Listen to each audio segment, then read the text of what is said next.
The instant a hydrogen bomb detonates, the fission process begins and temperatures reach 100 million Kelvin, causing the bomb to emit thermal X radiation. These X-rays flood the void behind the fission detonation, imploding the secondary stage spark plug and unleashing a fusion process, literally the violent smashing together of atoms. Once the chain reaction has begun, temperatures reach 300 million Kelvin, the surface of the sun being just under 6,000 Kelvin. The damage caused by such an event to populated areas is unimaginable, but without this highly complicated and devastating advancement, we would have no monster movies. So next time you wonder about nuclear fallout, you just ask yourself, do you want to live in a world without mutually assured destruction, or do you want to watch a man in a rubber suit kick the shit out of King Kong? We watch Godzilla and Attack of the Crab People. Ah, the French champagne. Can you tell me which members of the Reservoir Dogs you two are currently dressed as? I'm Mr. Pink. Sis Blue. So Miranda hasn't seen Reservoir Dogs. Secret Nazis. Yeah. Secret Nazis. Classic. Classic Spielberg. Classic Spielberg. He needs to kill 94 different 65-year-old men over 2.5 years because those men's children are all identical clones of Adolf Hitler. There's like a bunch of other shit that happens in Driven. Is there? Shake it!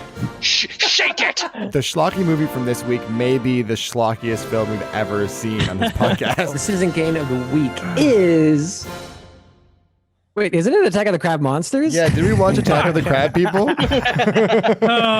that's what I wrote down. That's all I could think. Yeah, crab people. Yeah, that's all I could think this week. Tastes like crab, look like people. Crab. We watched Attack of the Crab Monsters. There we go. If you can just edit that in.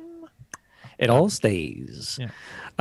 Right away, welcome everyone to Citizen Kane versus, where we compare a movie that is considered to be more on the schlocky side versus a movie that's more of a classic. And we ask ourselves honestly, which is better?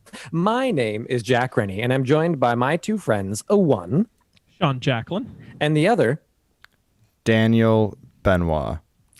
slightly confused this week, Daniel? Daniel Benoit? Daniel Crab People? Crab? Crab people. And we're joined by a good friend of the pod, returning guest, Mr. Rob Feetham. Hey, Rob. Oh, hello. How's everybody doing? Hey, what Apparently up? terrible for me. I But like that you're acting like we haven't been chatting on this call prior. Thank you for pretending. Like, hey, Yeah. everyone. Like, Yeah.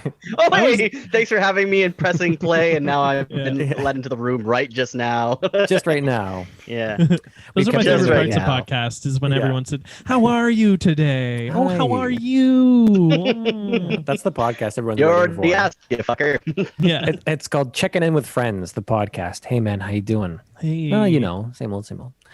And Rob pitched Rob pitched these two movies of which is just wonderful. They are it's kind of, we were saying this before we got on too. They're kind of, it's like our first like kind of retro episode where they're both made in the 1950s. But one has withstood the test of time in its own way in that it has continued on to be an ongoing franchise up until this year. And the other one, for some reason, hasn't had that same history. And there isn't a movie being made of it this year. And I can't quite put my finger on why. Yet Roger Corman has directed more and been a part of more films than Godzilla will ever hope to be a part of. Oh, Yeah, dang. he's. I think he's been a part of producing and directing and writing like over 200 films. Yeah. Like, Oh my shit, God. like it's something really, really crazy. Like, and he's like well into his 80s, and he's still doing it. He's still giving her. I respect that mentality so much, where just being that adamantly prolific, we're writing that many things. And I can just imagine someone being like, but are they all good? And this guy being like, good? I can't think about good. I got to write something else. Like, there's no time for good. Well, yeah, I was looking at his filmography in the 50s, and he literally is going from one film to the next film to the next film to the next film. He's got like in 57 he released like 6 or 7 films. Yeah. Are they all like around an hour long? I don't know. maybe. Yeah. Some. But like man. even like Attack of the Crab Monster was a double feature that was released, and Yeah. it was two of his movies in the double feature. Like, yeah. That makes Yeah. more sense. Well, Yeah. if you want more stuff like this, and you want more features of our podcast, Awkward Segue, I'll also say this is our time to like, subscribe, follow us, do all those things. Hashtag CitizenCadeVS. If you want to find us on hashtag things, we're on Instagram at CitizenCadeVS. We're on Twitter at the same. We have YouTubes. We got, what else we got? We got Got a Gmail. We got the Gmails. You can contact us any way you like, and most importantly, we are trying to get Carrie Elways on the show. That's become our new mission. So if you ever feel like using the hashtag come on Carrie, we want him to come on the show, and we can. I just want to talk to him about what he thinks about a movie like Attack of the Crab Monster for like That'd be just dope. 2 minutes. That'd be dope. I just want him to come on and be like, guys, I really liked it. And then I'd be like, Yeah. awesome. Thanks, Carrie. We did Yeah. it. Thanks, Carrie. This can stop now. And most importantly, social media wise, I think Rob, you've got a podcast of your own, don't you? Mm-hmm. I do. Yes, it's the RIP podcast, a paranormal comedy podcast, and you can find us on any listening platform. Although we're trying to encourage people to do Spotify, just as an experiment, just like trying to like zero in on one place. So to if you listen all to. go to Apple but you can Podcasts- find us anywhere. Yeah. What's your Gmail account, Rob? Rob? Our Gmail, it's what the hell is our Gmail? It's the Roadhouse. weirdly enough, it's- the Roadhouse Investigation Patrol at gmail.com. All right. Wow. And yeah, you can find us on Instagram at the.rip.podcast. And Right. as I discovered today, they are not on Twitter, and the podcast that I have been tagging has nothing to do with his podcast whatsoever. So, sorry. No, there is a RIP podcast, which is just RIP, but we spell our RIP with dots in between. Okay. Yeah. So As if you you'd want see to on a also, tombstone. if you want to unfollow the RIP podcast, Mhm. but follow the RIP podcast, that's Yep. what we're really looking for. Yeah. So help us and rate and review all of us, and tell us that you liked this, even though you probably didn't. So, let's learn more about these movies, because these were wonderful in such interesting ways, and I think they deserve to learn more about them. So Dan, do you have some summarinos? Of course for I do. us? Oh hell yeah, hell course yeah. I do. Okay. Hell all right, yeah. Dan, take it away. Take it All away, right. Dan. All right. Thanks, Jack. In the red corner, representing the classics, the country of Japan's struggle to destroy a giant radioactive dinosaur after its habitat is destroyed by America's underwater hydrogen bomb testing. Coming in at 96 minutes, starring Takashi Shimura, Gojira!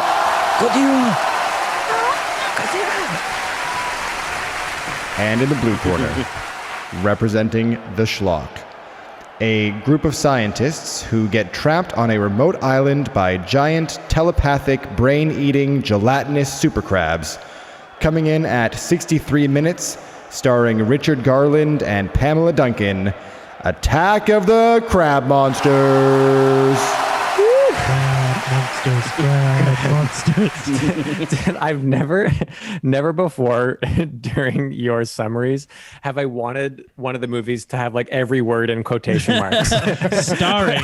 A group of scientists land on an island and are confronted, but just starring. Yeah, the whole thing just doesn't read as real at all. Rob, how did you, because Godzilla is a classic, and we did King Kong earlier this season on the podcast, so it's very apropos of the season. But Attack of the Crab, is it crab monster or monsters? There's multiple, right? Monsters. Monsters. Yes, two. Yeah, there's multiples. Yeah. Yeah. How did you even learn about this movie? Like, what can you Attack tell of us the Crab anything? Monsters? Yeah, like, can you tell us anything about it that you might know that we don't know before we Okay. even get into it about this movie? Well, as you anyone who's listened and as you guys know, I'm a huge horror fan. Yeah. It's just my life. It's my favorite genre across the board in most of the art forms. And so like I'm always going down the rabbit hole searching for schlock and classics and that sort of stuff. And with you can't you can't watch horror without knowing about Roger Corman.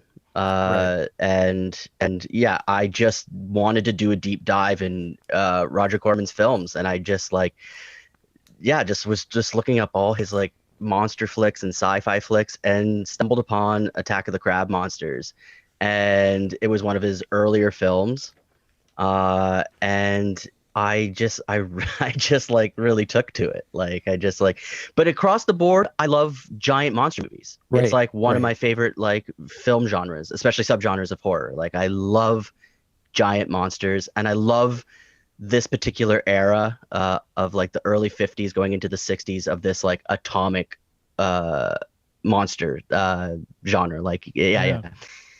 I love that.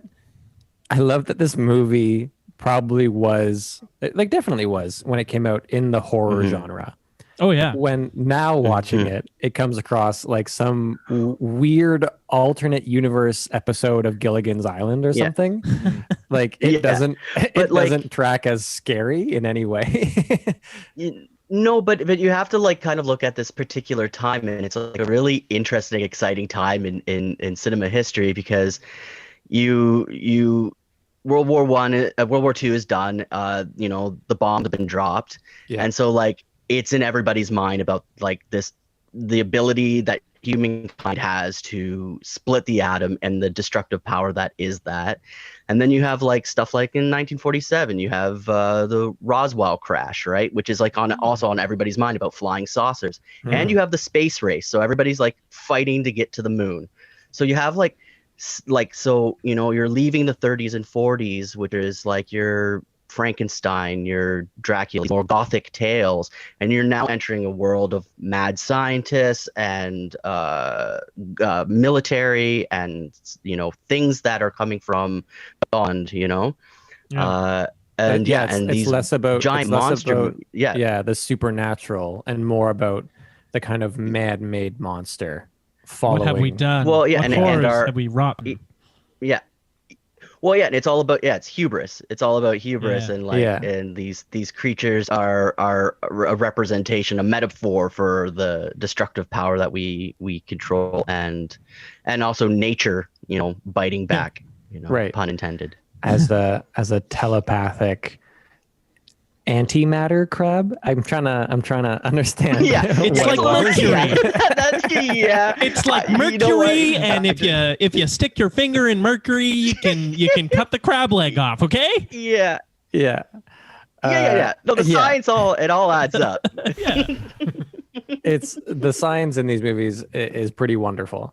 Well, I feel like we should jump into it. So, because I have a number of questions. I just want to talk about it. So let's jump into our first category.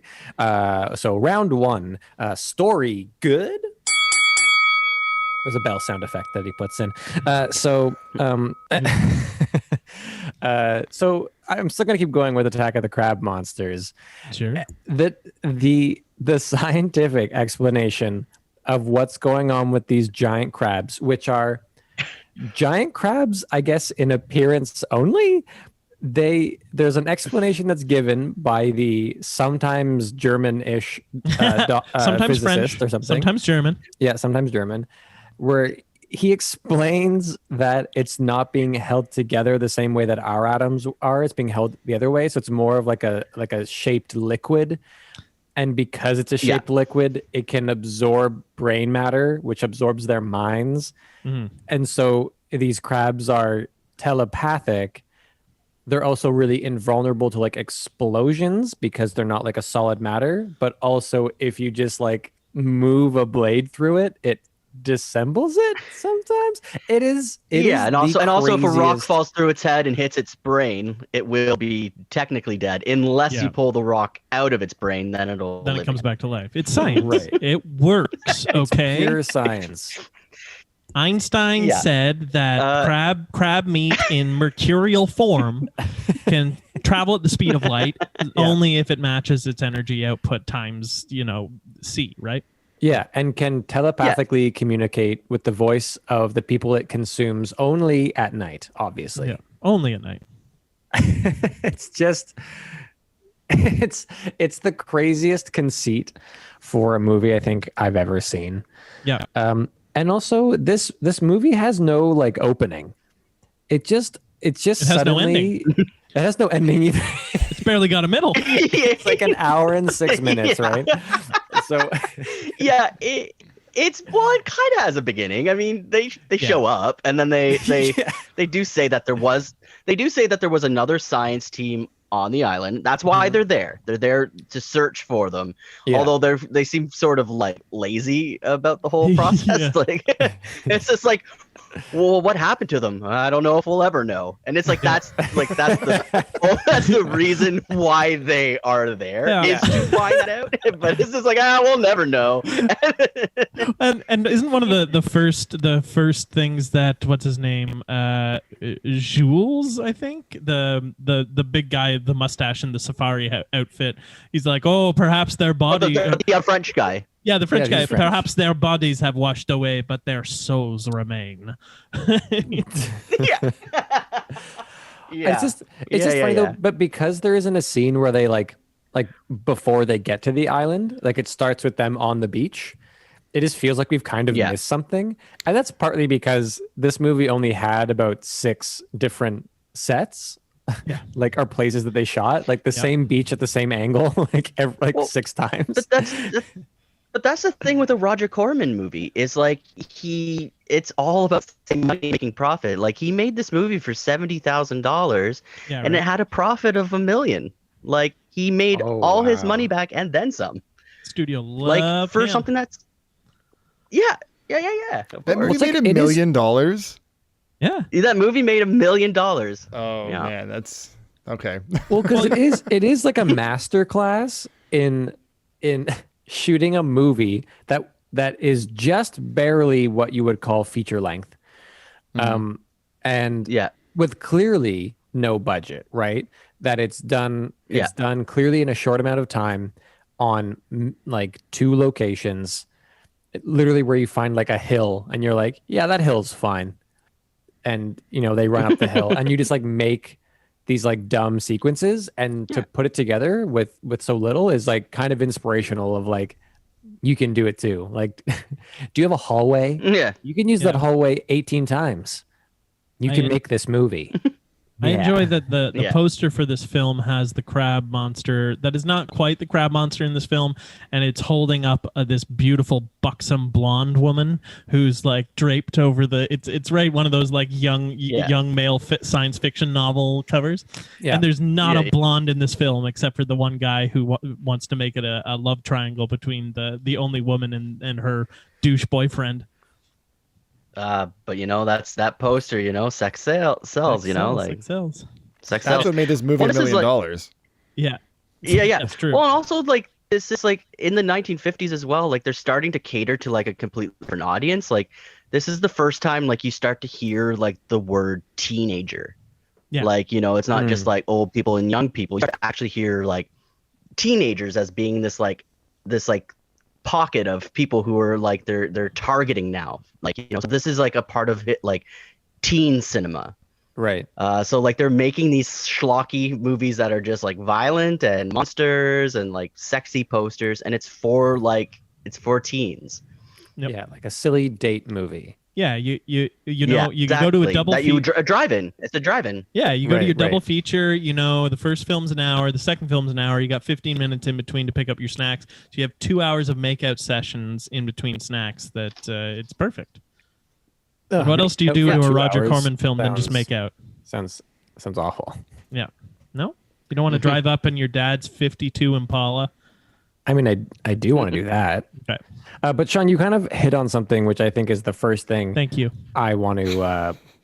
Yeah, you're welcome. That I want to address in terms of the story of this movie, which is just like the characters and their relation to each other.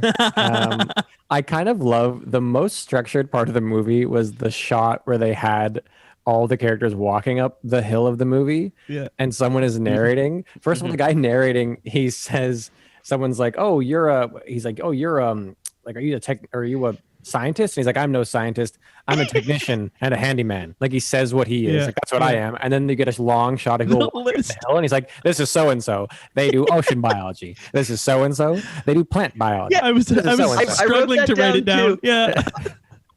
Yeah, I was I wrote down just like why did they choose him to give that like information dump? Like the guy's just like, I don't know much about anything, but I know these people and all what they do and like and the science that's involved and all that. He seems to know a lot more than he gives himself credit for. Most of the movie. It's beautiful. I also, in terms of characterizations, they're all supposed to be scientists, of some sort, botanists, biologists, that kind of thing. And they don't write anything for our female lead to do except scream and be like, and smash her head off of a pole and faint. And then 3/4 of the way through the film, she just goes, "Well, I guess I better make you all some food," and disappears for a little while. Yeah. The people in this movie are never concerned about anything that happens. And I don't know if that's a story thing or an acting note, but the fact, like, no one reacts to the fact that there's a giant telepathic crab monster at all. They're just There's no urgency. They're like back in the house and they're just like, well, there is no urgency. How's the radio going? Oh, well, I can make some food soon. Like, no one's like, oh, you hit your head. Well, I'll get you back to the cabin for some coffee. Like, like the craziness, like of hearing like a detached, floating, ethereal voice, or seeing giant crabs. Like none of it seems to like phase them the way you think it would. Yeah, but like going back to like whether it's an acting thing or that sort of thing, like Roger Corman fully admits that he did not know how to work with actors, so he started taking acting classes so that he could learn how to direct actors eventually. Yeah, that's perfect. You see in his later films where the actors, some actors seem to improve, like he gives them more notes. But yeah, this movie's not about acting. Be a bit of a if they're just following the script that like they find two of their compatriots missing and presumed dead on the beach, and then essentially they might as well turn to each other and be like, "Well, I'm famished. Shall we get back?" Like that's the beats that we see numerous times in this. In the first 2 minutes of the film, a man is decapitated by something and is immediately forgotten about. Yeah, they move on fast. Yeah. And the people who pulled him up out of the water are like just like, that kind of thing happens. No big deal. It's a riptide. I'm not scarred at all. And also the other story, the main story thing, which is that the island is shrinking / the crab is destroying it? The crabs are destroying it. Or with I think they're emitting like heat waves from their body that is like vulcanizing the interior of like the caves, which is then causing the structural integrity to fail, and then parts of the island are collapsing. Listen, like it's brilliant. Yeah. I'm not going to come here and say that the story of this film is bad in any way. It's brilliant. Yeah. Well, it's so bad. It's fun. And it's truly inventive. Yeah. Like it's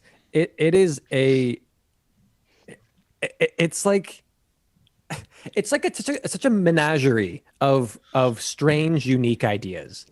Mm-hmm. Like I have to respect it so much, and then convincing some people to even give this director $70,000 to make this movie is so impressive, because it truly defies logic how it was made, and it has like sort of a structure where they do things, but they repeatedly go back to the same places, like just to pad. Like they also pad the runtime a bunch, where they're like it starts on the beach and they go to the house, and then something happens on the beach, so they're back at the beach again, doing the same Well- scene, and then they go to well, the cave, and then they just- leave the cave, and they go back to the cave. They go back to the cave like six all the times. scuba diving, that scuba diving scene where it's just Oh, the yeah. two of them underwater, Yeah. and like they find the boat or whatever, but like really nothing happens in all that underwater scene. And it goes on for a while. Is that the Like, one where I mean, without where that scuba diving scene, is that the goes scuba off. diving? She scared me. Yeah, where he tries to kiss her underwater, and then she's like, "Oh." Did we know before that point that those two were a couple? No, 'Cause I that thought was she was Are being they like. though? I think No, so it- because later he says, "Let's go back to the room, honey," or something. I don't know if he's just No, being. but I Was think he? he's calling her honey. I think he's calling her Yeah. honey because it's the 1950s, Yeah, I think he's Oh. yeah. and he's just being like, 'Cause and he's she's- So being he was very just disrespectful sexually assaulting and her inappropriate. underwater. Then is what was happening. she's with the Yeah. guy who always has to wear a cravat. With the cravat guy. Yeah, And the she's with scientist- cravat guy. The German guy always wears sunglasses. It was him, right? Or was it the French guy? One of them The always. French guy, yeah. The French guy wears sunglasses, and even when they're inside and he's like reading the notes of the scientist who was there beforehand, he's reading them with sunglasses, clearly just so that when he gave his last thing, he was like, he whips them off, and he's like, but why would he leave them unfinished? It's better with them on. I'd feel better with sunglasses on. And another film that I guess saved money by filming night scenes during day and filmed bad weather scenes, which are said in the script, curse this damn terrible weather Thank in a you. beautiful sunny day on a beach. Just like Fantastic. this lovely California summer day. Yeah. yeah, Damn this weather. yeah. Oh, but those lightning shots at that one point, they're great. Oof, yeah. I'd like Yeah. the harebrained scheme to have the crab step on a pressure plate that would electrocute it with like it wasn't just electricity, right? It was some kind of like It was heightened positive energy is what it was. positive energy. Okay. Yeah. And then he steps You're in it 'cause he's doing well, crab. really life affirming energy. Yeah. Keep up the good work, crab. Yeah. All it needed was to be loved. That's the alternate ending. That's the real ending, where He steps on the pressure Yeah. plate. where and the he crab feels and love. the crab and the one female character end up together. Yeah. Better and than he cravat realizes- guy. Better than cravat guy. But like but I mean, yeah, so much TNT and so many grenades just unused. Yeah. Talked Wait, about all through the movie. Yeah. But just Did they- unused. And did then they- and then a device that the crabs are unharmed by them. And it's just like, why do you have TNT and grenades then? Like why is it even written into the script? People have If it's not explosions. gonna kill them. But did Yeah, they but also there say wasn't that any. weren't the crabs also using the dynamite to destroy parts of the island? Like they were Were they? stealing. Yeah, Yeah. I think. Well, they did there were parts steal- of it they that did. confused Yeah, the they fuck did. out of me. Because at one point they do steal the TNT at one point. Yeah. they hear like more rumblings and explosions, and one of them Right. is like, "Oh, it's using the dynamite now." And I was like, "The crab Well, is of using course. dynamite now?" It's lighting a fire with its crab claws. Hey, the most well-used crab claw to ever reach onto a screen in cinema. Absolutely. Absolutely. Oh yeah. Yeah. Yeah. I mean, started getting lost in a train of thought where I imagined, okay, this crab has the ability to consume souls essentially, and still. So if we do let this crab monster go on its killing spree like it wants to, that might be a better existence, honestly, to like cerebrally live within this crab conscience with everyone else in the world, more of a virtual reality than the one we do live in. So I was kind of okay with it. But you're not in a good place. Yeah, but it's month 14 of a pandemic. It's those sort of dark thoughts that make me There's want to no- send you flowers. No pandemics in a crab.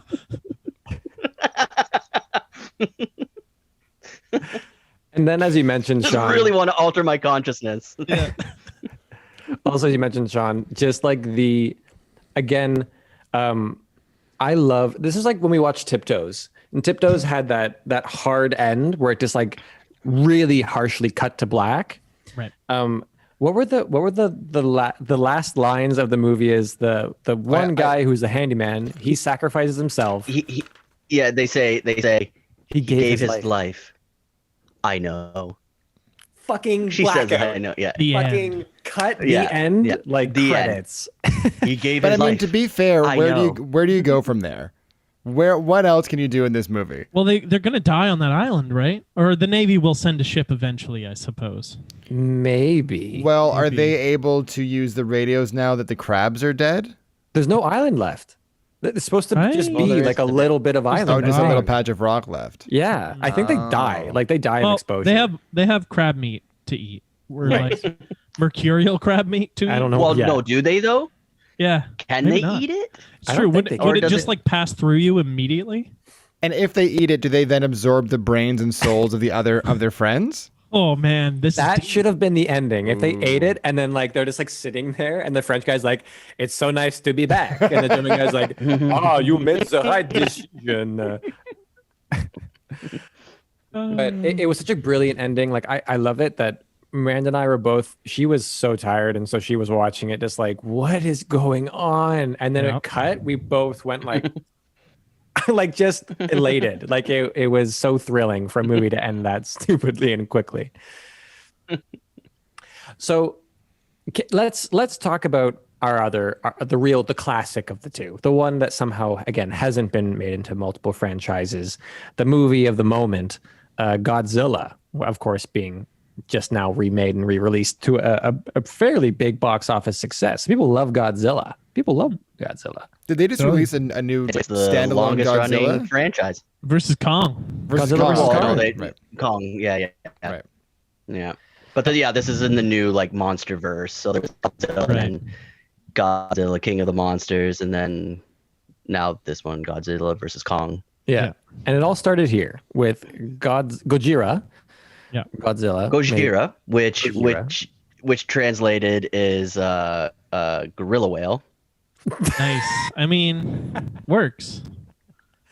Works. Still No, works. it totally makes sense. It totally makes sense. It's well, they're two. They chose it because it's like just two very powerful, strong animals. Yeah.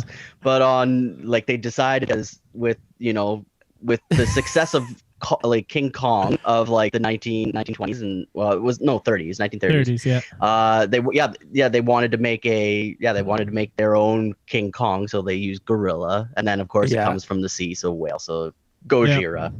Go Jira. Yeah. Oh, I see. They really were trying to lean into the King Kong Yeah, angle. they'd re-released King Yeah, Kong in yeah. I think like 52 or something, and it made $1 million, which is more than any re-release of Kong had made at that point. So they were like, oh. Yeah. So let's make Gorilla Whale. Yeah. And then the name changed. Yeah, and then the name changed to Godzilla when it was like Americanized, and then the Japanese liked the name, and so they kept it. I just like that neither of those things are a reptile. Is what I like about it the most. No. That's what. Yeah. It's a giant kind of like prehistoric dinosaur type Yeah. thing, and yeah, it's gorilla whale. If they called it like Gorilla Snake or something, I don't know. It would have. Yeah. But Gojira sounds so good, and the fact that It's Rodan, I think. right. Yeah. That's true, actually. But the fact that it also has like been, let's say, quote unquote, translated to be Godzilla. Like Godzilla is also such a iconic name, and it's great. It sounds monumental. Like it sounds so. It's a really effective name. Big. Right? Yeah. Yeah. God. Yeah. It sounds big. Yeah. There's like the idea of a Zilla has remained throughout time as it's a something Zilla. Yeah. Which is really Zilla. cool. Mother-in-law Zilla. Yeah. And so this movie is really trying to be a real movie. It wants to have structure. It wants to have real scenes. It wants to have stuff going through and driving it. It doesn't just drop us off on a beach somewhere. It wants us to. Oh, and they have something. And they have something to say. Like there's a very clear message. Oh yeah. Yeah, it's Yeah. very clear what they want to say about it. Yeah. Which is why it took so long for them to actually make the movie. They had to, because I think the script came out way before, but production kept being pushed back because for a long time, like with the Americans occupying Japan, they were really Right. controlling what sort of films were being made, Right, yeah. and a movie that was like blaming Americans for dropping the bomb, that sort of stuff was not something that they wanted to. And they edited the shit out of it when it when it came to the West. They edited the shit out of it to get rid of all mention of Hiroshima and Nagasaki and like bad nuclear reactions. Yeah, and stuff and like that. Really? Yeah. 1956, it was released in the States, and they basically re-edited it with an American lead actor. Yeah. Who's just like a journalist in Tokyo, and so they follow this white person's journey through the story, and it's just like how he's like relating to the things happening, but they cut anything to do with like underground H-bomb tests or anything like that. And I think they reshot the mother-daughter scene where she's like, "Soon we will be with Daddy. We will be where Daddy is," as Godzilla is destroying the city. Yeah. They re-edited that for her to say something else, like, "Oh, America will save us," I'm sure. So then what do they say the cause of Godzilla coming is? Because the whole thing is just because of the H-bomb, That is just with the American version, it's just a giant monster that's just like tearing through Japan. That like just there's happens to show up. no real reason. Yeah, it's yeah. So like that version's a little bit more like that movie is actually a bit more schlock, actually. Right. Because there's no rhyme or reason to a lot of the choices other than just like thinking that American audience were too sensitive / just too racist to watch Japanese people on screen. Without at least one white person. There's no white person in this. Come on. You're telling me that they cut out the parts having to do with like making any sort of metaphor about the bomb dropping and the destruction and all that stuff. That's most of the movie. That Godzilla is an atomic. Yeah, Godzilla represents the atomic bomb. They also shot get rid of a lot of. They also get rid of a lot of like kind of like those. A lot of those scenes that are like those like kind of bureaucratic scenes where a lot of those like scientists and political people are discussing like what should we do, like that sort of stuff, like out, like just like cut, which is like also like maybe like just they thought it was just too dry for an American audience, but like that's like gives the realism in the movie is that like it is like these people who are in charge being like, what the hell is happening and what do we do? Like this is unprecedented. It's disaster relief, which is a really big part of like of Japan. Japan gets a lot of stuff. They get earthquakes, they get tsunamis, they get typhoons, there's volcanic eruptions nearby. They get all kinds of stuff, right? So that's a big part of just like life there is disaster relief. So it was interesting to see that part of it and seeing how they want to deal with it, as well as being like a really interesting connector to today with COVID and stuff like that, that there was the scene of people saying, well, we don't want to tell them what's really happening because they'll panic. And someone else saying, well, the truth is the truth though, and why we should just tell them that, and how pertinent that is to what happened kind of at the beginning of this pandemic. Which I will say in this movie was a debate between the man party and the woman party. Yeah, which I didn't get. What is the guy? Yeah, once again, very progressive. I guess it's like it's great. There's an entire party in Japanese parliament apparently that is made up exclusively of women who have the public's best interest in mind, and they're constantly fighting with the man party who does not have the public's best interest in mind. And didn't one of the dudes of the man party at one point just turn and say like shut up pal. Shut up. Yeah. Because for a lot of this movie, it's like women are a part of society, and like they're all the first aid response, right? Or it's like mainly women as nurses and stuff like that, and they're a part of the debate at all, which is like, oh, that's nice to see even in the 50s. But then there's a line just being like, "Shut up," and then keeps talking. Shut up. Oh, man. And there was the beautiful toothless old man who knows of Godzilla from Days Gone By. Who I think there's another woman and he tells her of to the shut up old to gods. Her. Yeah. I really thought they were going to make more of that people. though. I thought they were going to make more of like the tradition and like the sacrificial ritual of Godzilla. Well, they kind of just like mention it and like peppered in there and then never returned to it again.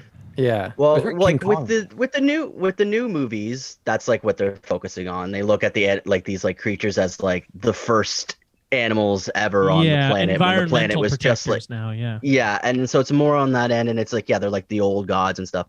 With this original Godzilla, it is like, because like it's so fresh in everyone's mind, Hiroshima and Nagasaki. Like, it's so fresh. And also in the same year that the movie came out, there was this like ship that it was all these tuna fishermen, and there was like 23 of them, and they all got radiation poisoning because Americans were doing nuclear tests. The Bikini Atoll, I think it was called, like an island that they were running these tests, and the sailors got too close, and they came back, and they all had like terrible burns and like riddled with cancers and all that sort of stuff. So like it was like it's so fresh and still happening, and like.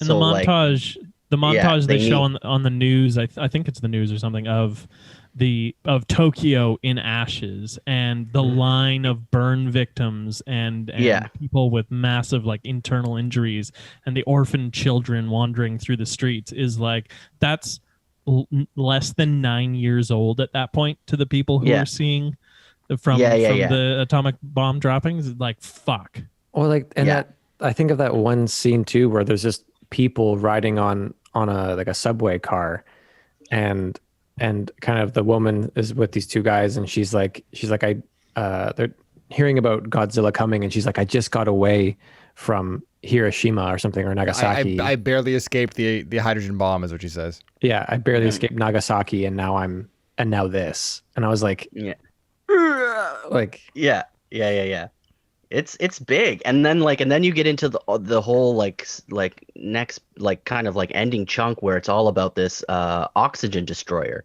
So there's this new weapon that is like the only thing that can like potentially kill Godzilla, and he is just like, I made this by mistake, and it's another representation of like splitting the atom and that sort of thing. And he's just like, and this just becomes this battle, like, do I use it to save millions of people, or so it becomes like it's the other side of the argument too. So like it's deep. It's really deep. Yeah, and it ends with the children. It ends with the children singing. all singing a song for peace. Why can't we have peace on Earth? And I just wrote, why won't someone think of the children?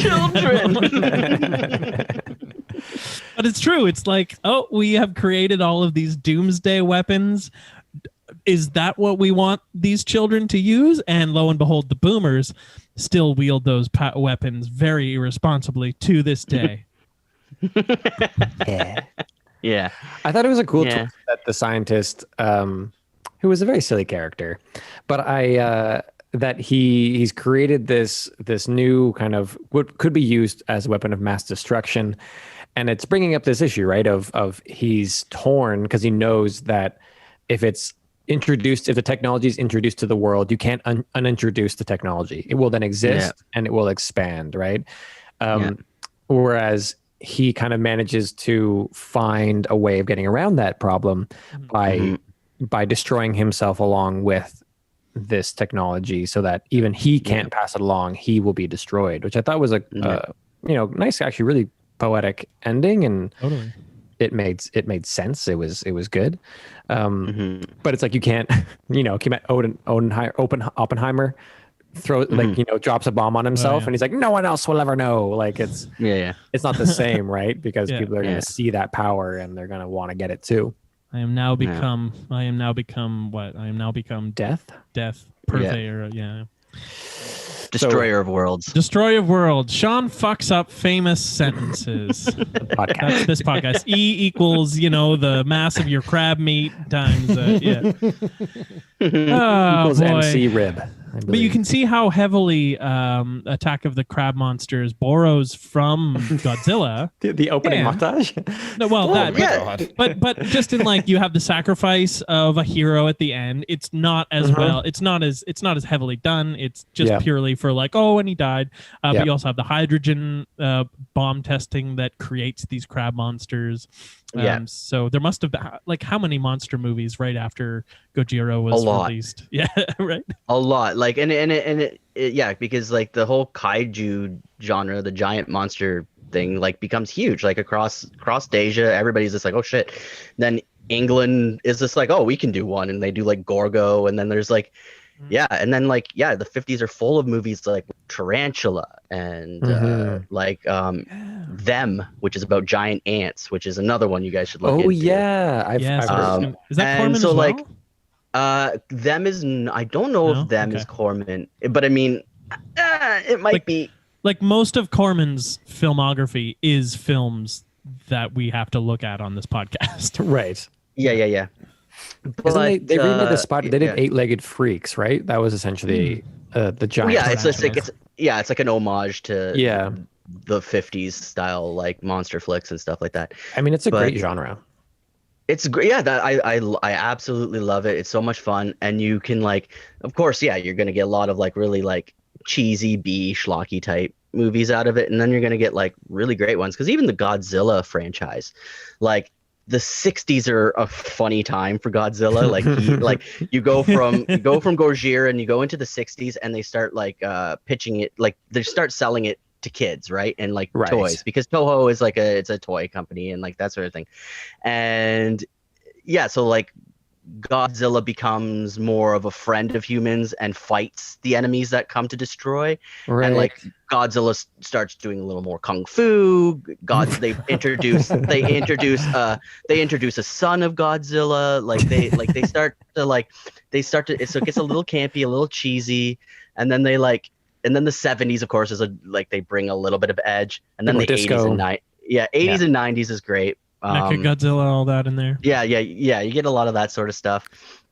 And then the 2000, like there's a lot of really good Godzilla movies and a lot of really bad ones, but you kind of have to go through the journey. So with the Godzilla movies, is it just continuously being rebooted, or are they all supposed to be part of the same universe where each Godzilla you see is like part of a different member of the same species? Yeah, they're broken into different eras.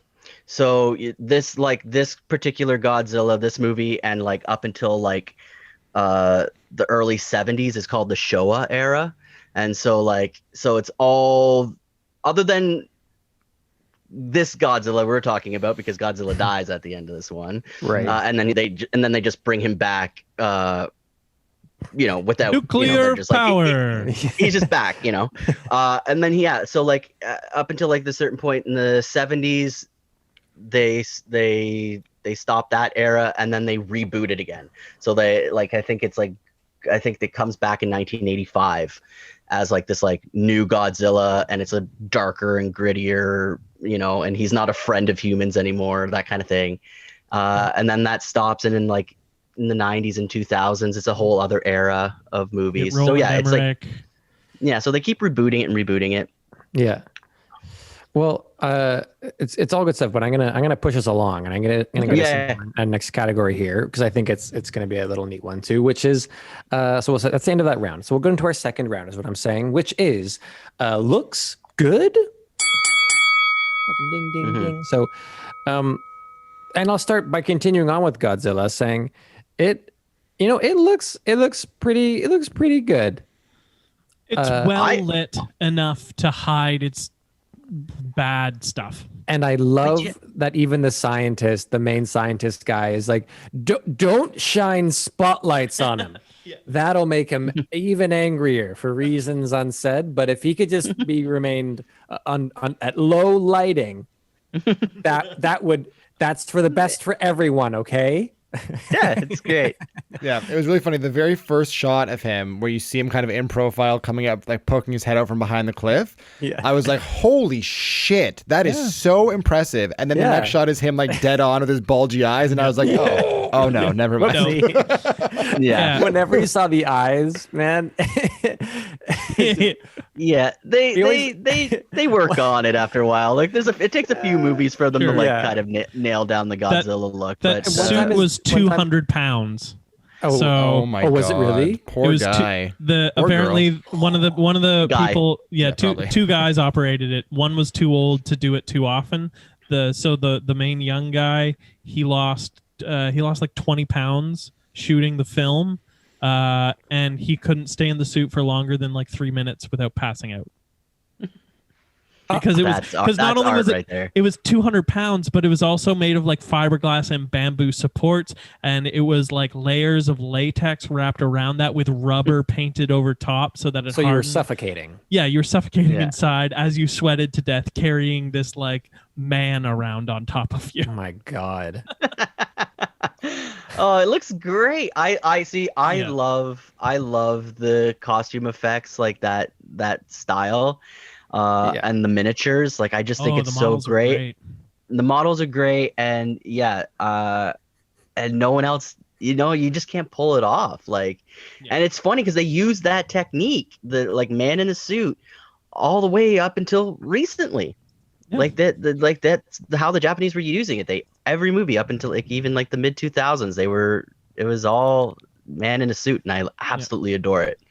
It's great, and at a distance and with and like alongside the miniatures, it's quite effective. And the miniatures in this movie are both great and adorable. Yeah. Yeah. the little boats and the little car crashes that they Oh, the Yeah, car the crash killed me. helicopter. The ships, and the helicopter. the planes coming in. Like Rand and I were just like, "Aw, like the little cars crashed." Aw.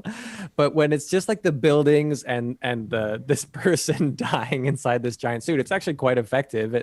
And like how they got the effects of the big electrical stuff like melting and destroying things, like it looks good, it's fun. But when they make the mistake of having a close-up on his face and you see the eyes, and there's even one shot where his jaw is like off and he just looks like he's like like it just it reads, it's quite funny, and they still darkened it, but you can't escape how silly it looks. But I bet it was probably frightening to a Japanese audience in 1954. Yeah. Yeah. Oh, for sure. But Because this now would it's have been just so one of the fun. like biggest budget films that Japan had ever made. I would Yeah. assume at this point. Apparently, Yeah, I think so. apparently the script writers were doing some research, location scouting, and they got arrested because they were talking about how they were going to blow it up, how it was going to be blown up, and like the military police were like, "Excuse me, we need to take you in for questioning now."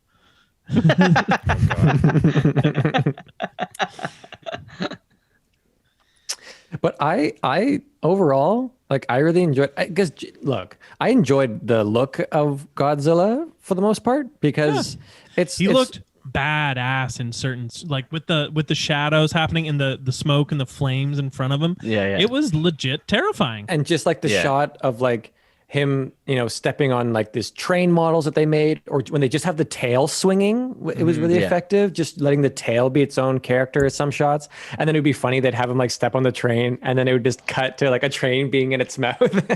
Yeah. You were like, oh, He's lifting up the tower. What strength? And he's just There's- holding this wire tower above his head. just like trying to pick up a bridge. Like it's very fun, but it overall, like, it still looks good, even like it's not in its own way. And also combined with like Japanese design is so beautiful in this era, where you have the mix of people's like the costumes of being in like the obis and the kimonos, and as well as like just wearing like the high-waisted pant with the white button-up shirt. They make that work. They look great. And also the mad scientist had his mad scientist robe on and his eye patch Eye and patch. his black experiment gloves. Yeah. So it looks great, and there's a lot of thought and a lot of care went into making it. Especially with the models. Like I love models, and I just think they're so great. And then contrarily, we have Attack of the Crab Monsters, where, as I've mentioned, I'm not shitting you, there are max 6 sites. We have the exact same shot of the exact same door that people come out of, which looks like it's just the door at like the front of a school or something that has some palm trees around it. Yeah, this movie kind of felt like the equivalent of like a bottle episode on TV. It felt like TV. Yeah. Yeah. It was like Gilligan's Island. Yeah. And they keep going to the same, like the top of the pit, and there's clearly no pit, so the camera never like looks down to show what they can see. Yeah. There's the same beach shot, and it's always the same angles too. Like it's really, there's like this weird bedroom set that they built that doesn't look like it belongs in this movie at all. It really reminded me aesthetically. Rob, you might know this film. I don't think the other two will. Of The Lost Skeleton of Cadavra, which is it's a film I'm going to suggest, but it's like a loving homage to Roger Corman type films, and they must have copied the aesthetics from this verbatim because it's about a skeleton that controls people's minds. So of course, yes, I have not seen this, but I'm intrigued. Oh, it's delightful. Highly recommend. Can't wait for that one. But the crab monster actually looks pretty good. Yeah, it looks except good. the eyes. Yeah. Except What's the up with the eyes, big bulgy human eyes on a giant crab? and the floppy plastic bag eyelids. When it was and like the fact that up. its feet never actually touch the ground when it's moving. But you Okay, hear so it go except for click, all click, those click, things, it looks pretty good. Yeah, when you do see it kind of but like for the from a budget, yeah. distance. Cool. Yeah, for the budget, it looks great. Yeah. Yeah. And just the number of times though that the claw came on and would like just disarm people. It would just be like, it would like knock a knife out of their hand or knock a gun out of their hand. Or when the dude goes in, he goes into one of the rooms in the lab and he opens the door. This happens a number of times. People like come out of a tent even, and they come out looking one way as though they didn't notice the giant crab that's right in front of them. Yeah. They have to turn and they're like, oh, and they don't really act. They're just like, oh, and then a crab claw knocks a gun out of their hand and they run back out. When the French guy dies, when he like stumbles out into the forest, he's looking in the direction of the crab when the crab attacks him. He hears a voice and he's like, who's there? And the crab's like, it's me. And the crab just like, the arm just comes in from off frame, but he's staring in the direction of the crab the entire time. It makes zero sense.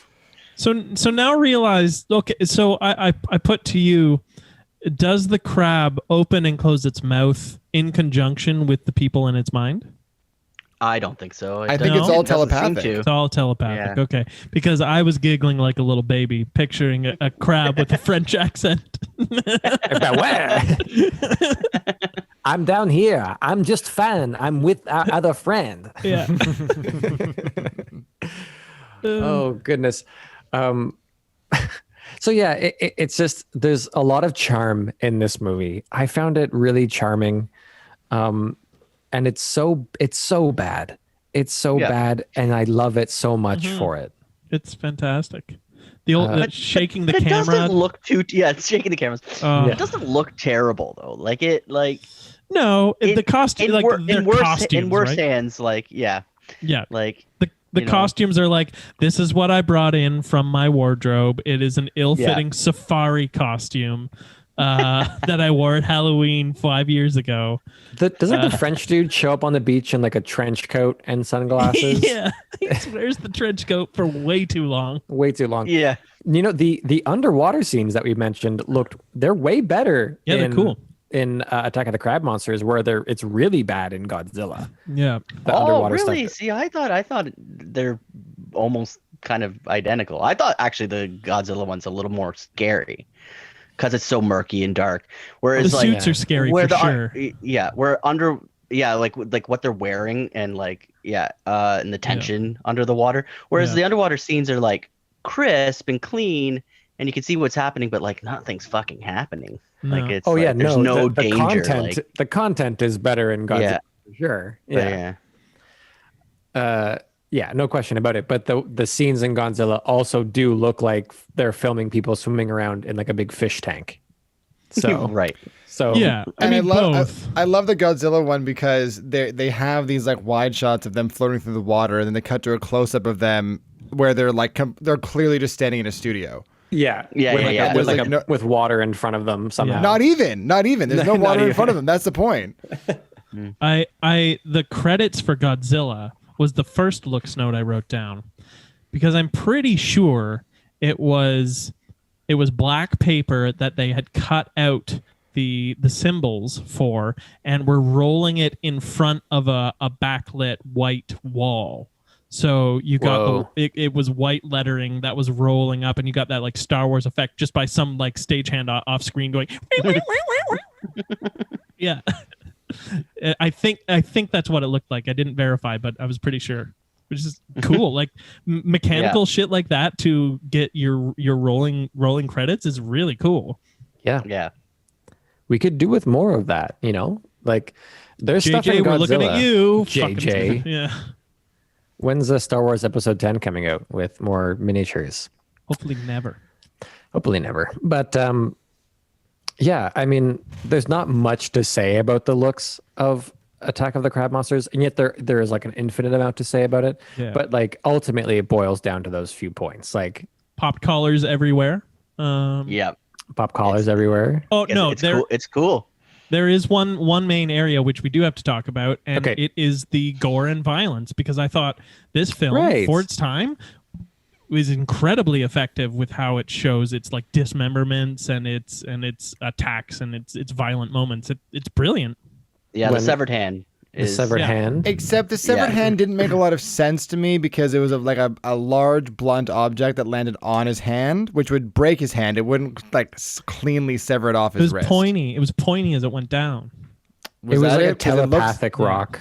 Right, right. Okay, that makes more sense. Yeah. Grab Yeah. people, grab people. But But yeah, yes, I agree. I thought Yeah. that the violence in this film was actually pretty effective, especially given the fact that it was clear they had zero money.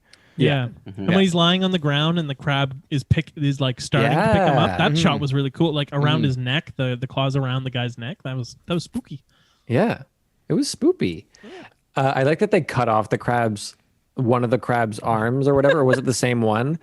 And When they're like, assumedly you can just put a pressure point here and the limb will come off and it's already separated. And they're like, just like that. he just has like this little like axe that he's like, and it just comes off. And then later telepathically the crab is like, I grew it back. Yeah. Nice try. It only takes me a day. It's like, great. We did need to know that. I liked how sassy the crab was. I'm right outside. Yeah. That he was conducting it. His telepathic also went through metal. That's how he. Yeah, that's- I was unclear Yes. about that. So then, what was? So Yeah, he when talked people through are- a gun. Yeah, but the when gun. people were hearing the voices, like in through their metal. bedroom, for example, it was just through the metal objects in their bedroom. through the candles, Sure. the candle holder, Right. Candle holder and the gun. and then the The antenna at guns, the end. the cutaway to The the gun. gun while it's just the crab voice off screen is one of the most brilliant moments of cinema I think there ever has been. Easily. It rivals the chariot race from Ben-Hur. Right, definitely. And then you have the violence in Godzilla, which is pretty cool. It gets a bit. I think they thought that his, I'll call it fire breath, Yeah. Godzilla's melty gas breath. At the time, I think they thought that looked pretty It's atomic cool. breath. Yeah. Atomic breath. Okay, thank you. Yeah. They thought that looked pretty cool. Which looks like a steamer out the mouth of a puppet. Yeah. yes, But it does. but then you got the fins on it on The fins are Godzilla's cool. back That's glow cool. and stuff, which Yep. will continue to be used. And that was All through the they had to franchise. draw all that on every Yeah. single fucking shot. So Yeah, it's pretty wild. But I thought it was kind of cool how they would then do that and how they got some stuff to melt or catch on fire. Like they also lit like lines. There was one shot on a street where Godzilla was in the background and they clearly lit like a trail of oil or gas or something on Yeah. fire and it burnt towards the camera. And I was like, oh, they're really playing around and having some fun. And layering lots of stuff. The scale shots where you had like tanks that were clearly models yeah, right next to the camera, and then the dude in the Godzilla shoot probably like on the other side of wherever they were shooting, and just from where they were shooting it, it was the scale is completely different. Fantastic. There was one scale shot they did. I think it was unintentional. It kind of felt like a Lord of the Rings shot where Ogata and his girlfriend are in the room, and I think it's a scene where he tells her that he's gonna ask for her father's permission to marry her or something. That scene. Yeah, and she is sitting at the desk, but she's like right in the foreground, and then he's off in the distance. He's like standing by the window, but they're both like completely in focus. So it's kind of this weird forced perspective thing where she looks like she is like twice the size of him, and he's kind of like Hobbit size, and completely unintentional. But I just thought it was funny. That scene was a moment where I fell out of the film for a moment. The romance plot line really kind of bugged me in this, and especially when like Godzilla is emerging from Tokyo Bay, he is advancing towards Tokyo. I will choose right now to ask your father for your hand in marriage, and I will be upset when he doesn't really pay attention to me upon walking in during this. Like, of course. Oh boy. Well, shall we move ahead now? Yeah. I think we shall. Let's end that round and let's move into our third round, which is sounds good.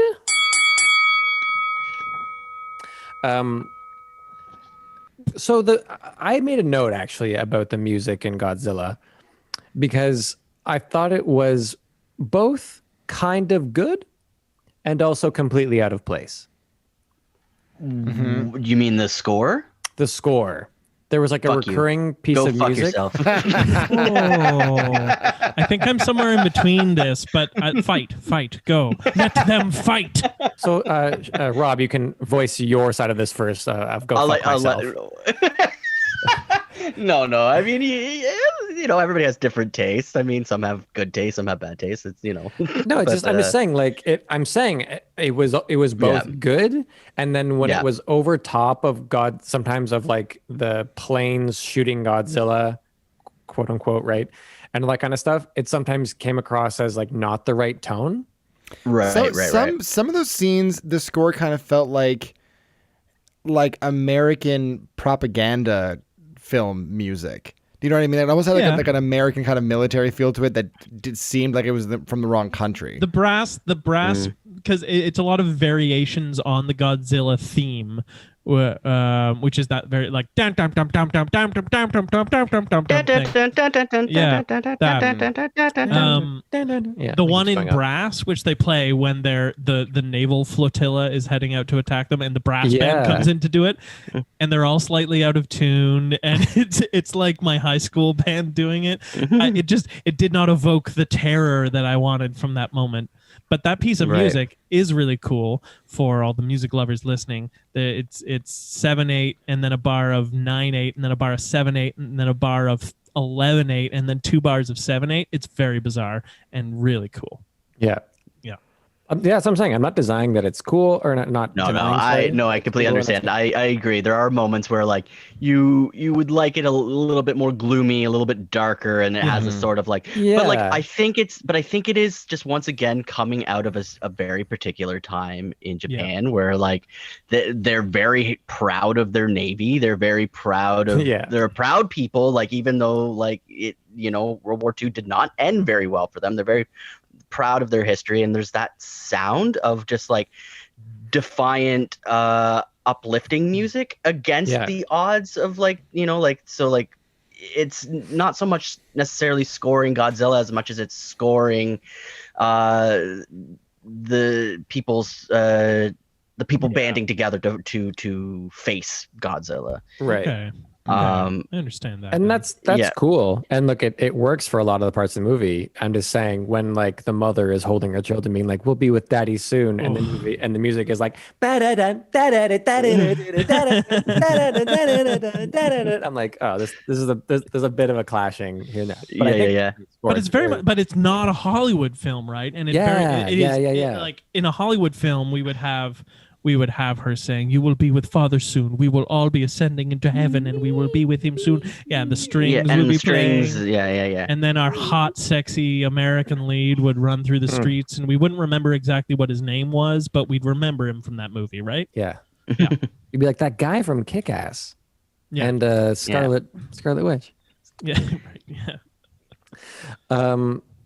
And then, but the music's a driving force in Godzilla, though. Yes. Like it's a force. Like it's definitely recognizable, and they continue to use it once again through the franchise. Yeah, and also that sound of Godzilla is pretty great. That's the one thing I remember the most from this movie was just the opening roar of Godzilla during the opening credits, which was so effective. Yeah.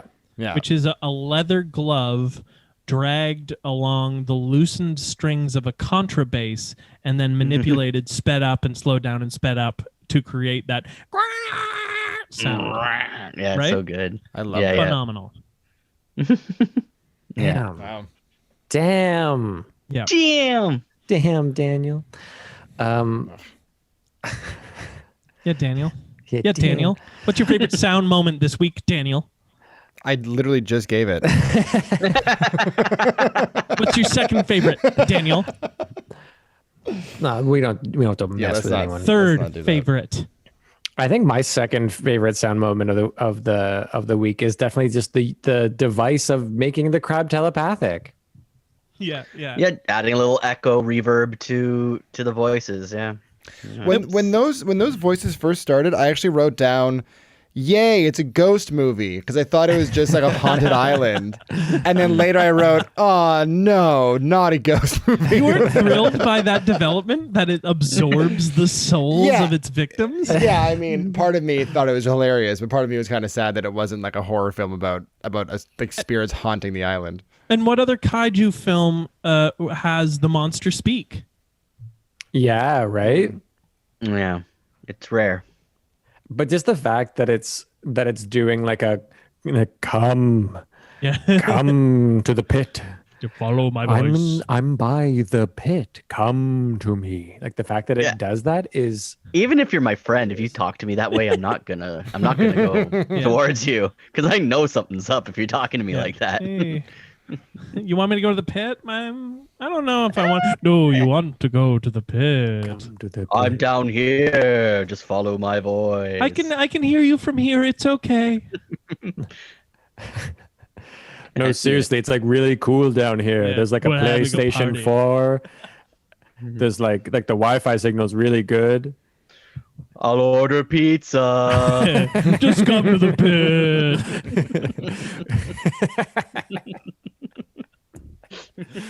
Oh, great. But is there music in this movie? Absolutely, the whole thing's scored. In Attack Yeah. of the Crabs? Yeah, Attack of the Crab Monsters? it's great. I really mean, can't remember it. I found it to be like very generic sci-fi. It reminded me a lot of like original Star Trek Sure, soundtrack. yes. Yeah. Pre-Star Trek. And but it yes. probably Pre-Star was. Trek. Yeah. Yeah. Pre-Star Trek, yeah. Pre-Star Trek. Pre-Star Trek. Yeah, loved it. and I loved I it. think we also have to mention one of the funniest things is also that this movie begins. Okay, after we have the stock footage of atomic bombs going off, we cut to them being loaded onto the beach, and they're chatting on the beach, and you can't hear them because the sound of the ocean Yes. is so yeah. loud. Loudest waves Yeah. ever. And then to add on top of that, they also rev up the engine of the boat so it can leave on top of the sound of the ocean. Yeah. And so you really barely can hear what they're saying. And they do that multiple times because, Yeah. of course, they do, yeah. and I love them. Oh, and let's not forget at the very beginning, very beginning of Attack of the Crab Monsters, the little Bible verse at the top to kickstart the movie.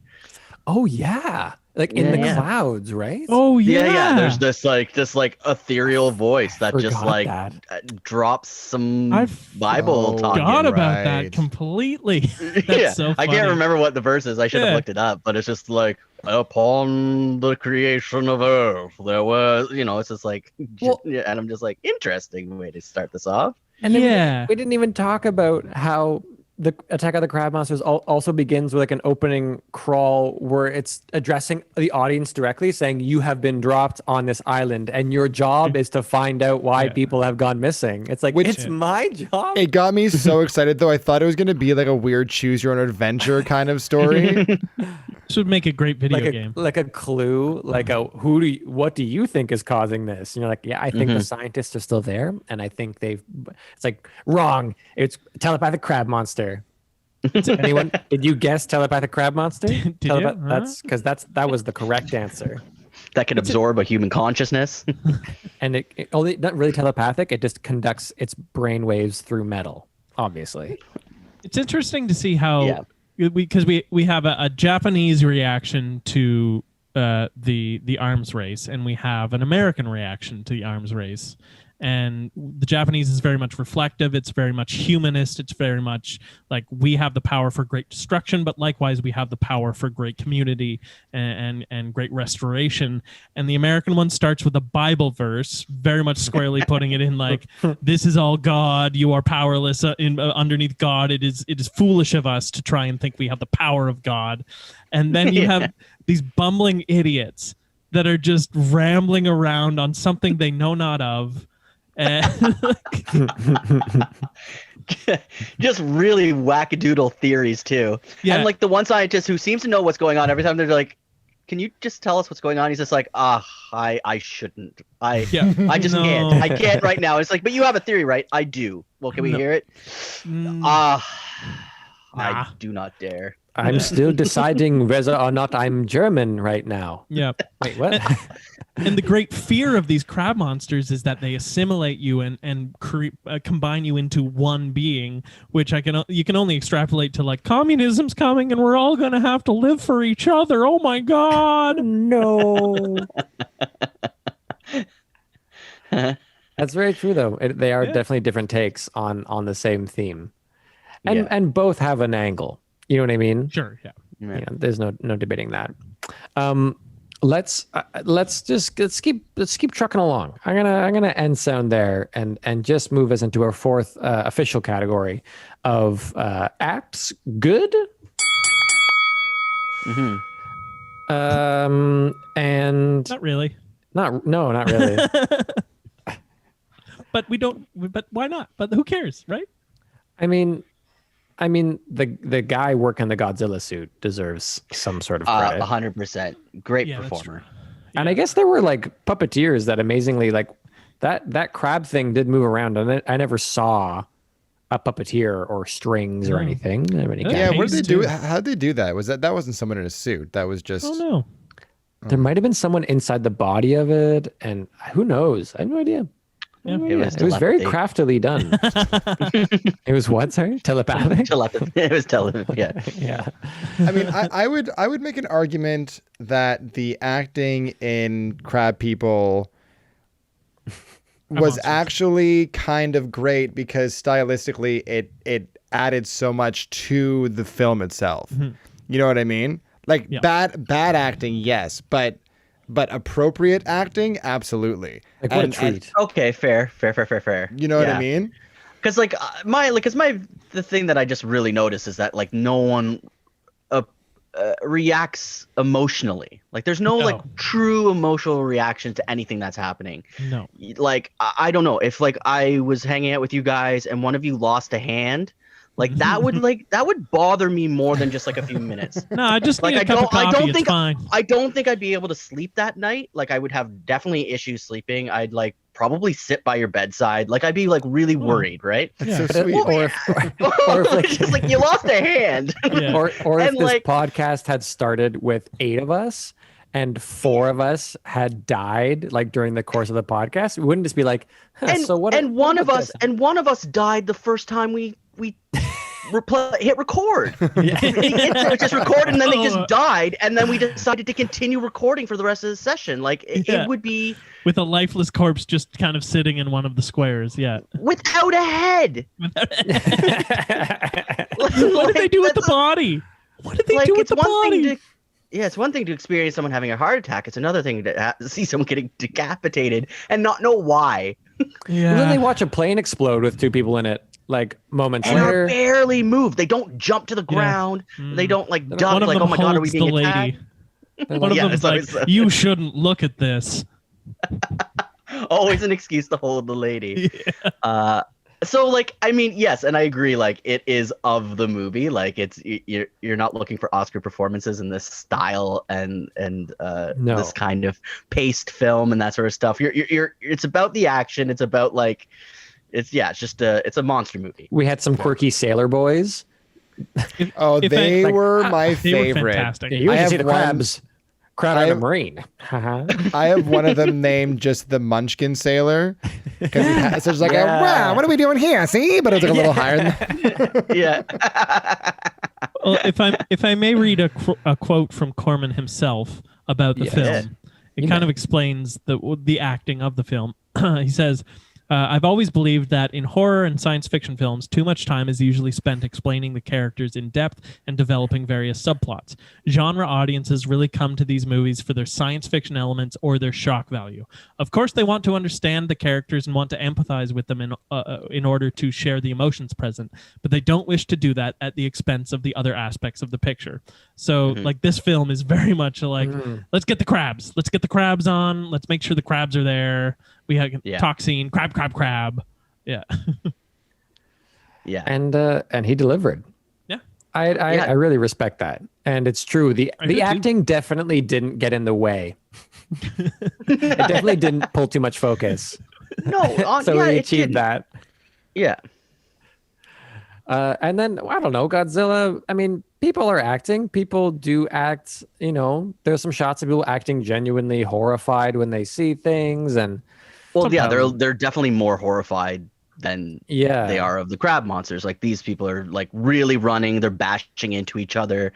There's scenes where they're like kind of rioting in the streets and just like being pushed back and like there's a lot of extras that are doing really well. Tons of extras. A lot of great like crowd and group scenes and stuff like that, where people are trying to find out the names of the sailors who died at the beginning and stuff like that, or when the villagers on the island are all on the beach and they're kind of moving and looking at things together and then running up the hill and all this different stuff. It's really well coordinated and it looks great.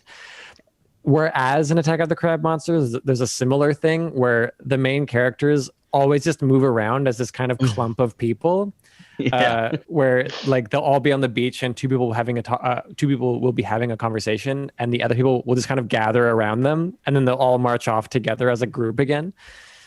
It's not quite the same. It's very good. So I don't know. Acting. To throw some shade on Godzilla, the romantic couple were the least cinematically interesting people I've seen in a long time. Yeah. And we just watched She's the Man, Ben, and the Eagle. So the love story in She's the Man was one of the greatest love stories Amanda ever Bynes told. is a national treasure. Don't get me started again. Shut up. But this makes me so angry. but I agree with you, Sean. I agree with you, Sean. I thought that for a love story, it was really flat. But I also found that generally in Godzilla, when most people were saying things, I cared about what they were saying and who they were. But I never got too invested in any one character because I couldn't tell whose story it actually was supposed to be. Yeah, totally. There's too many moving parts, too many people. And which is why kind of in my synopsis, I call it like Japan's story as opposed to like any one person's story. So that's totally true. Cause it's like, it's definitely like examining like a lot of perspectives of this like thing. Like, so you have like these poor villagers, you have these scientists, you have these politicians, you have these regular Joes just talking on a streetcar. Like, so it is a lot. It's from a lot of perspectives, which I think is great. Yeah, absolutely. Yeah, it was definitely a bit much to have the main female character throw herself down and cry for like a third or fourth time.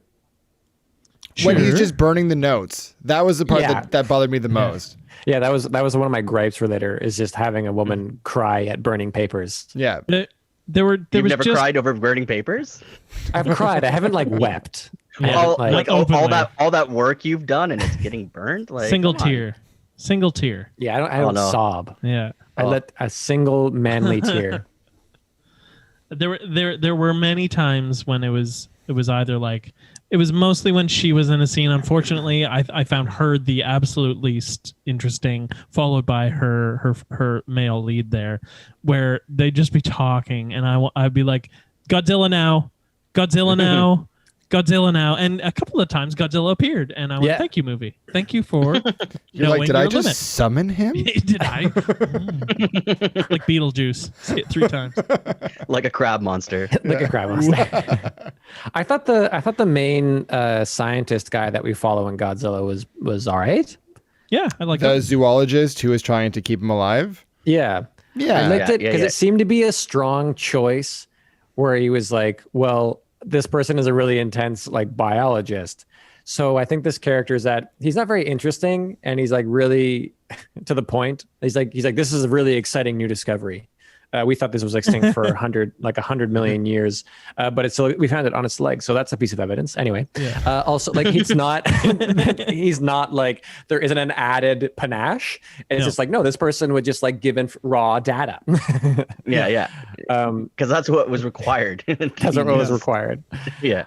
So I kind of liked him. I kind of wish the story had been a bit more about him as well, but it's not really about him. He's definitely the like progenitor for the Ken Watanabe role in the new new Godzillas. ones. Yeah. So he's fine. Yeah, it's fine. He was fine. It's hard to talk about acting in these movies because there's not. It's not about the monsters. It's about the monsters. Yeah. Well, I also had a really hard Monster time. acted better. I also had a really hard time tracking who was acting well in Godzilla because of the subtitles, right? So it's hard to like look up and see what they're doing and read. Yeah. That's a good point. Yeah, And I can barely read, so it's really reading tough. is hard. Yeah. Reading is hard at the best of times. Reading and making notes and trying to watch it. Whew, Yeah. it's a juggling That's act. 3 things I had to do Yeah. today. Okay. Poof. And Dan was doing the dishes. He was. Again? The dishes never stop, Rob. They never end. Well, let's just move on. I think it's good if we can clip through. That's probably enough said. So, end of our official rounds, which means we can get into our the famous round the world round of likes and gripes. Likes and gripes. The world famous likes and gripes. If you're not familiar with the podcast, essentially what this is our 2-minute lightning round where we get to list any extra likes and gripes that we had for these 2 movies. And I actually have to just make sure I have a proper 2-minute timer. Not like I've messed that up before. And that's it. Fucked for this round. I think most of the things that I had written down have been talked about, so it might be a light round for me, but we'll see. It's okay. Pass. You can Pass. And so, we'll go typical order. We'll go Sean, we'll go Dan, we'll go me, and then we'll do Rob. And essentially, you just say like or gripe and the thing. You don't have to give much context. All right. So, are we all ready? Ready. Aye. Okay. Okay. We're starting in 3, 2, 1, go. Like the character who tries to use a microscope while holding it. Gripe, the absence of ghosts. Like the line, once they were men, now they are land crabs. Gripe. Lots of TNT and lots of grenades, but no giant explosion. Yeah. Yeah. Gripe his cravat. Like Godzilla's cute footprints. Aw. Yeah. Similar to yours, Sean, but just like picking up a microscope to look like a scientist.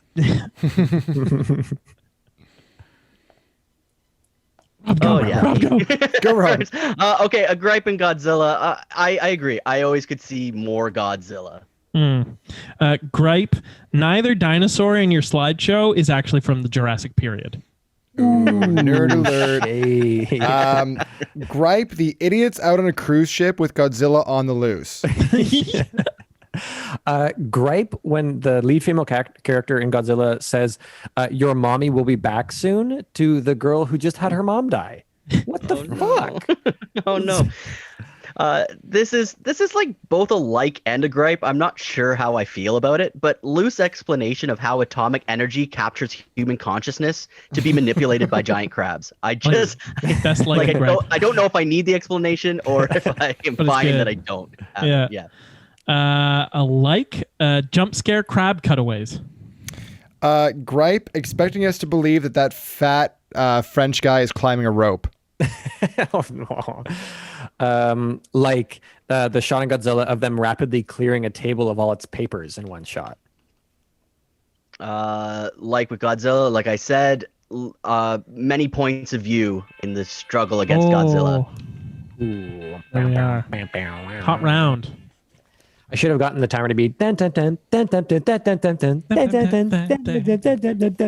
dun, dun, dun, dun. Well done, everyone. I'm so glad that you noticed that, Sean, too, about the microscope. That is Oh, one of I the. wrote that down earlier. Oh. Picks it up and then he tries to looks- use it and he's looking Yeah, down he's it, like, but well, like, you know, But there's he's nothing moving on it. There's nothing on Yeah, it. He's there's nothing- moving it to the light is just gone. Like, he just has some sciencey lines, and he's like, so, "It's Yeah. oh my god!" It's And amazing. and the same My scientist God. at one point, I wrote it down. He's in the cave and they're running away. The crab's coming, and he takes his flashlight and he does a quick like flash of the light bulb. He just like Yeah, flashes yeah. his flashlight at it and then runs. And I'm just like, what happened? What was that? If we tried to blind the thing, like what's going on? Yeah. So dead air. Super awesome in a podcast. You can edit it out. So let's get into the ratings of these movies now and decide which one is going to be named the Citizen Kane of the week. And I you know, we'll see what's going to happen here. So in terms of our first category, story good. So Godzilla has a more succinct story, and it's pretty satisfying how they explain it, and I like the scientific setup. But Attack of the Crab Monsters is a movie named Attack of the Crab Monsters, and has a plot that is just so much more than that. It really gave me way more than I was even expecting with a title like that. Fair.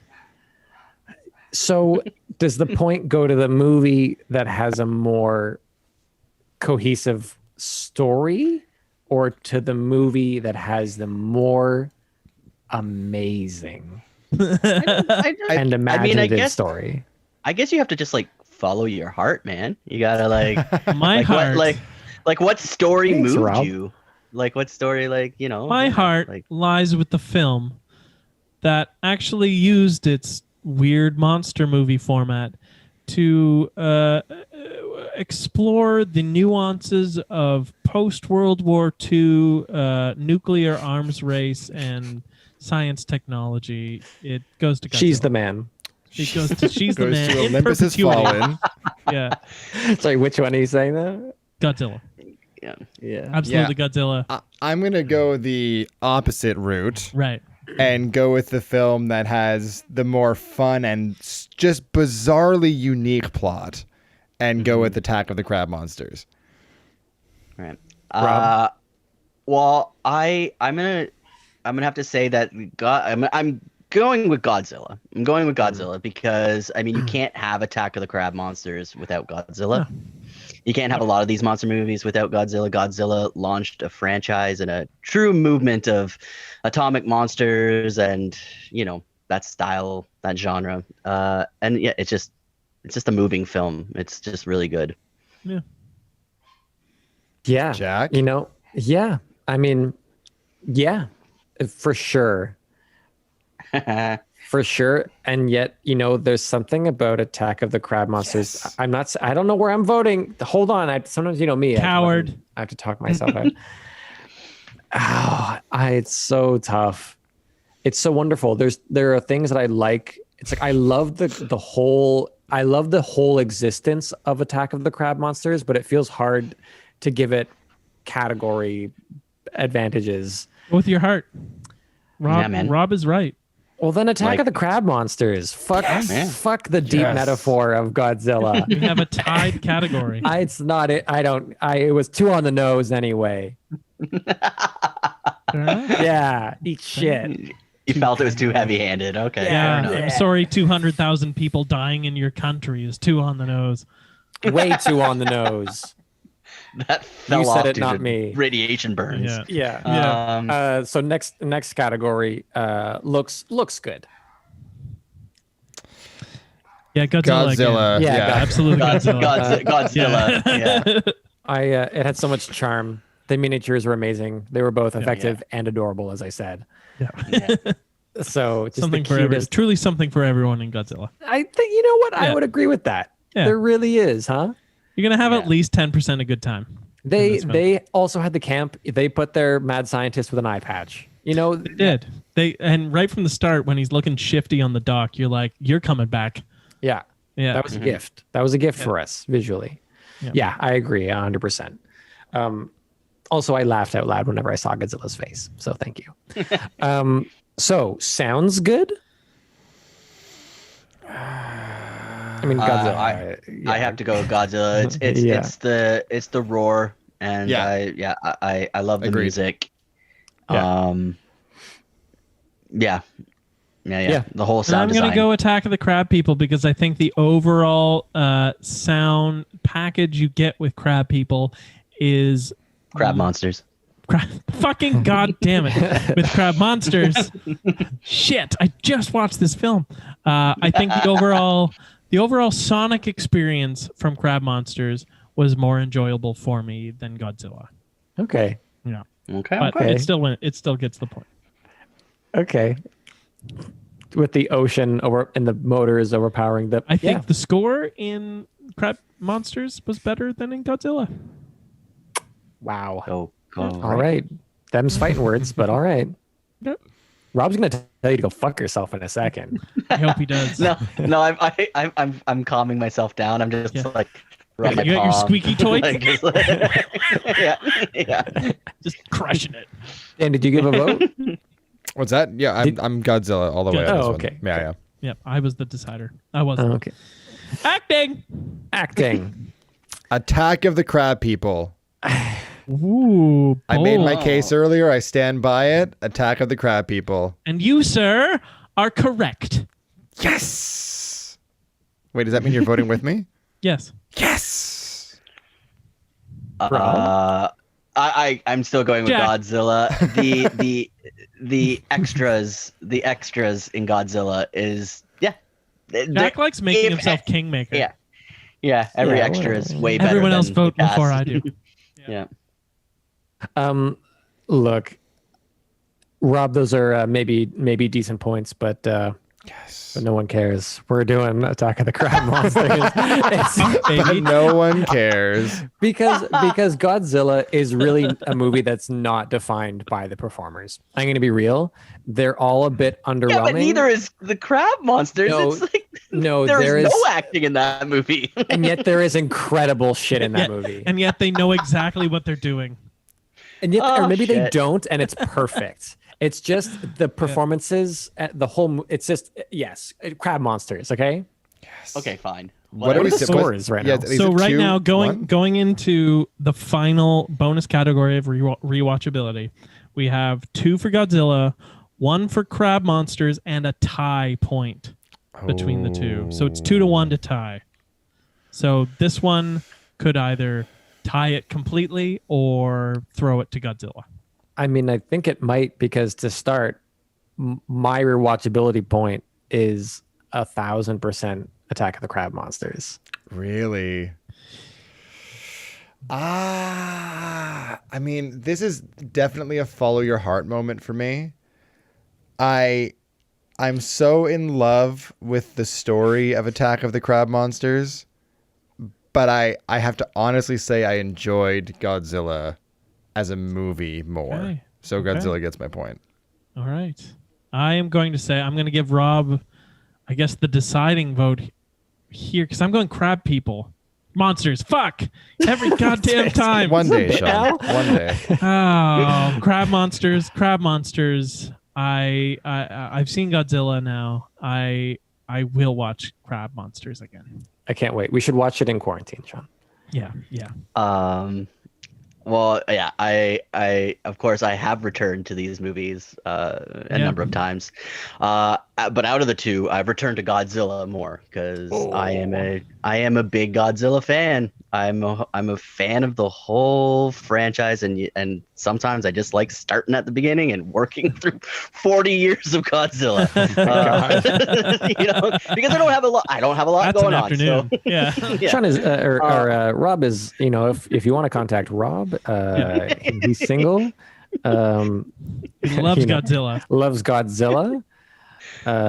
He's very sweet. He's very handsome. Got a podcast. In a podcast. Godzilla. I'll return to Godzilla. Then we have 2 ties, 1 point for Crab Monsters and 2 points for Godzilla. But what aren't the 2 ties? Oh, right, the 2 ties. Never mind. They'd cancel each other out. So So what is it? What is the score? What happened? it would be 2 to 1 to 2 ties. So it Four. means that the Citizen Kane of the week is Gojira. Still yes, of Gojira. course. Yay. You gotta watch Attack of the Crab Monsters. It's Yeah, you just got to do both of these in one day, like we all did today. I think. it's yeah. like No, it's totally worth it. this Yeah. is such a recommended viewing experience. Yeah, Like it's a great time if you are joining this podcast and ever listening through it one day for some reason. It's a big recommend. It's like it's very enriching and funny. and props, Yeah. Rob, for making the schlock film be an old film too. Yeah. I think that's something we need to incorporate more. Is old schlock. I think you did really that last time too, didn't you? Because the last one was what was it? Well, I did- Jack Frost. Oh, Jack Frost, which yeah, was like 97. which was yeah. 90s. Yeah. Right. Yeah. But technically classic now. Definitely. But yeah, these were from the same decade. Yeah. Yeah, they 3 were years they were apart. like 3 years apart exactly. Yeah.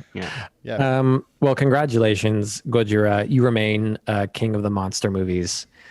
But Attack of the Crab Monsters gave you a real run for your money. Yeah. This might be the closest win we've had on the pod.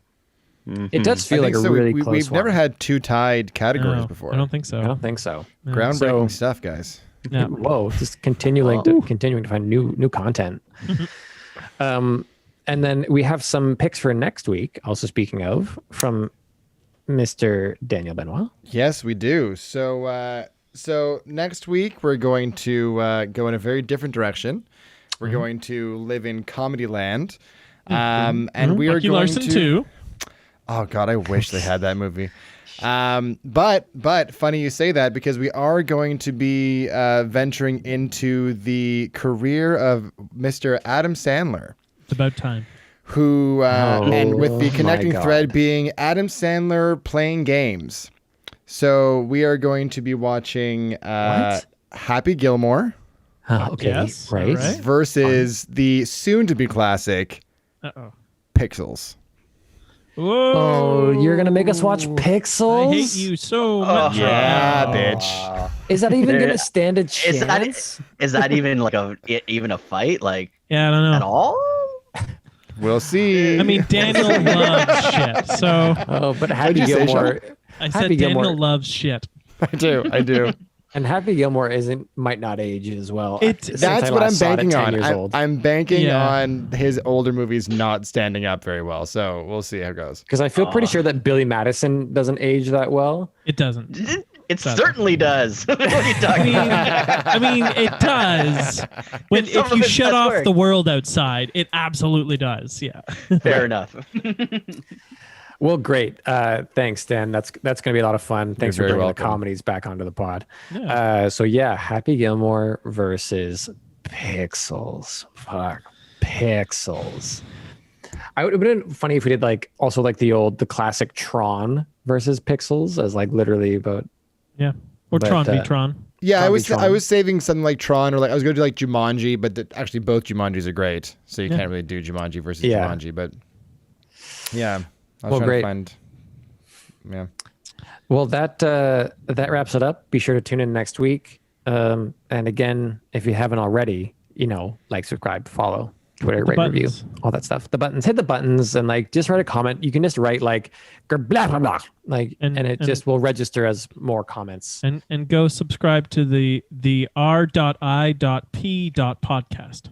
Yes, as well, because Rob, you'll get way more Rob, and he's very fun. And It's a not great the RIP podcast. podcast.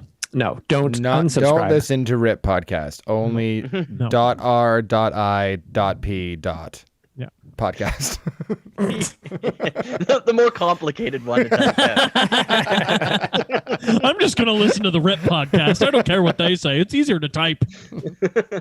All right, someone say and. And Someone say it longer.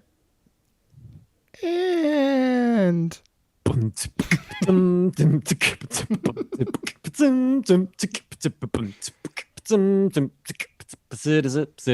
Citizen Kane versus That was pretty good. Thanks.